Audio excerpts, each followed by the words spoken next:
પાટણ પોલીસે ઉકેલ્યો લૂંટનો ભેદ। હારીજ શહેરમાં 2 દિવસ પહેલા લૂંટની ઘટના બની હતી। પોલીસે 6 આરોપીની ધરપકડ કરી। એક આરોપી હજુ ફરાર। ઝડપાયેલા તમામ આરોપીઓ મૂળ મધ્યપ્રદેશના જયંતિ ઠક્કર નામના વ્યક્તિને લૂંટી લેવાયા હતા।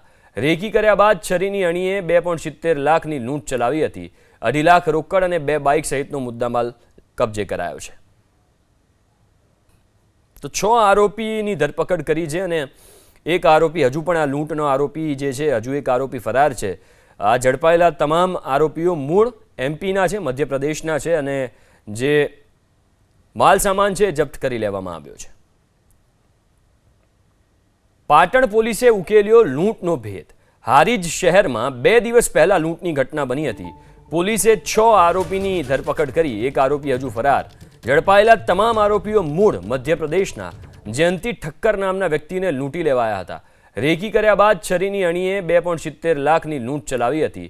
2.5 લાખ રોકડ અને 2 બાઇક સહિતનો મુદ્દામાલ કબજે કરાયો છે।